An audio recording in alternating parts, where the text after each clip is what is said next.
Hi, my name is Misha Calvert, and this is Film on Tape, an audio library of everything that I have learned as a filmmaker.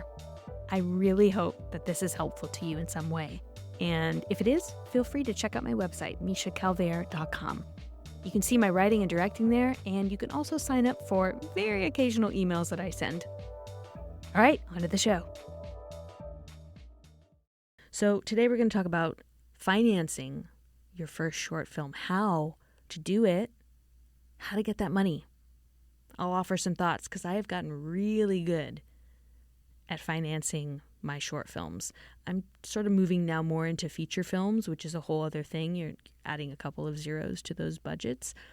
But fundamentally, it's the same mechanisms. So let's talk about it. The number one question that I get asked when it comes to filmmaking is how to raise money for your short film. A lot of people have short film ideas and they have no idea how to relate to money, certainly no idea how to get it.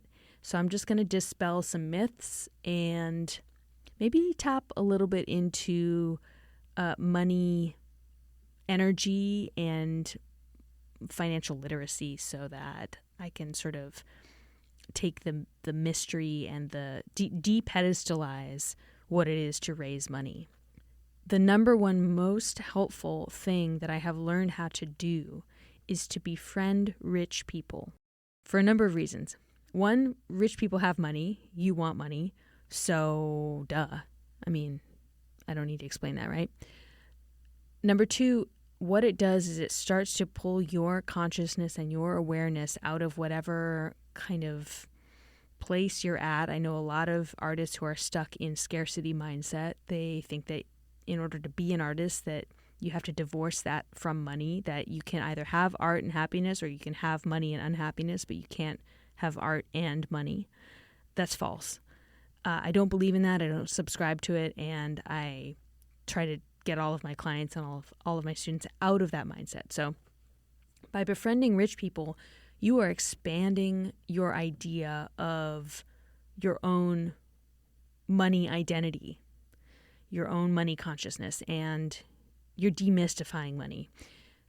There's also a saying that your income is the median income of the 8 people that you spend the most time with. So if you're hanging out with people who are broke and have a lot of money trauma, that is inevitably going to affect you. There have been a lot of studies done on how affected we are by the people that we spend the most time with, by our social circles, by our families, if you spend a lot of time with your family. If you are logging a lot of hours with people who have any sort of kind of commonalities, you are going to osmose those commonalities, and that includes money. It maybe sounds a little bit harsh or mercenary, but also it works. So I've done a lot of work around money in my own consciousness. I didn't come from anything.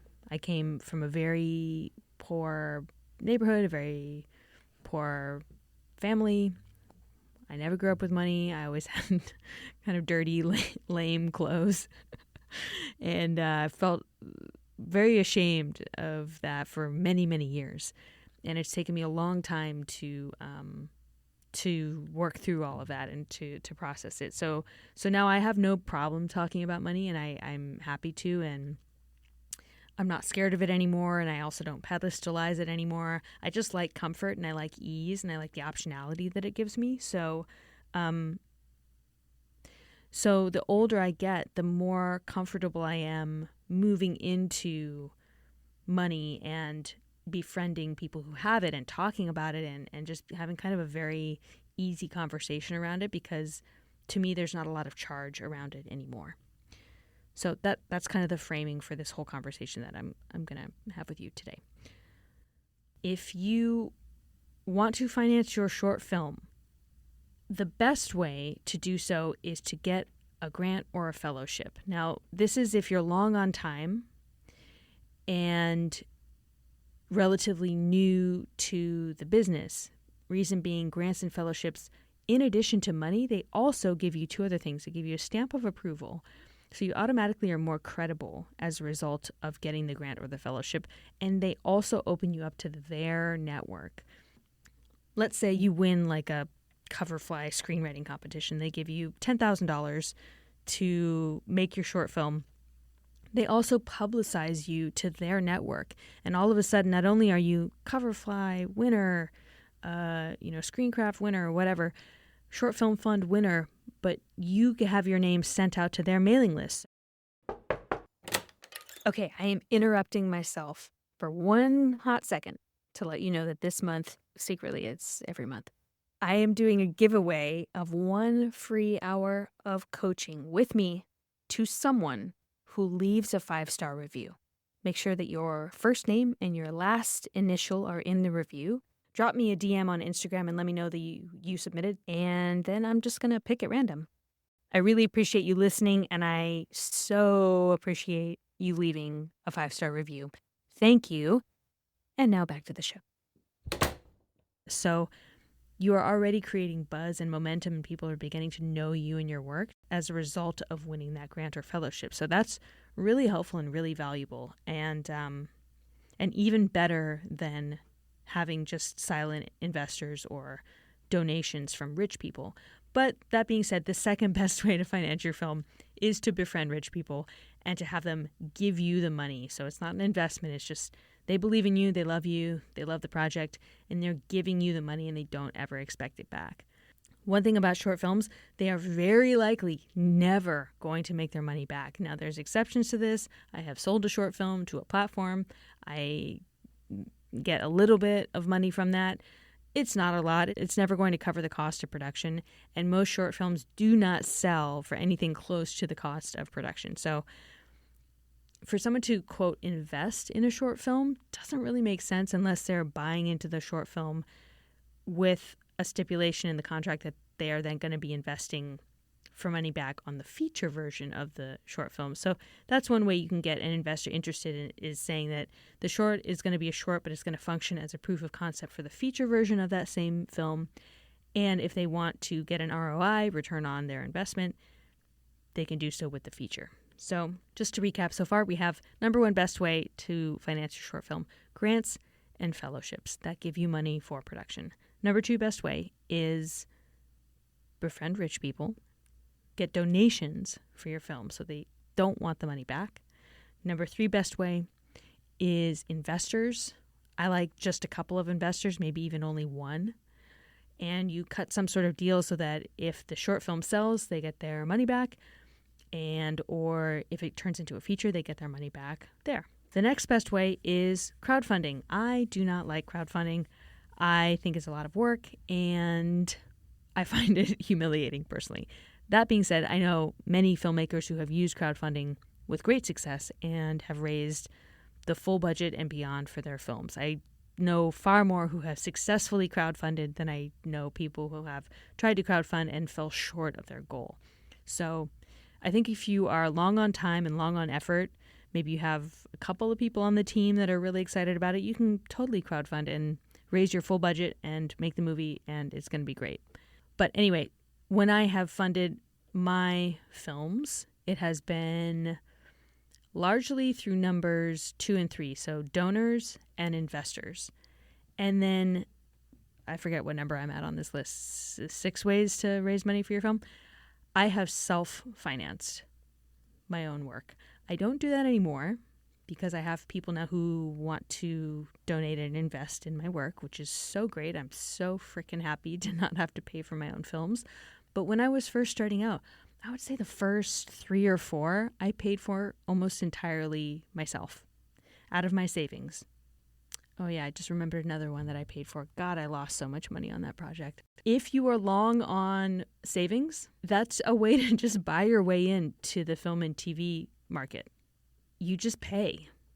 And if you are in charge of the money, you are in charge of the film. She who has the money makes the film.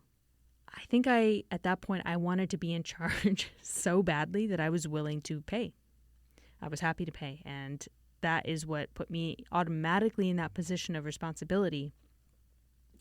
And by putting myself in responsibility, I was forced to learn at a much faster rate than if I had been answering to investors early on.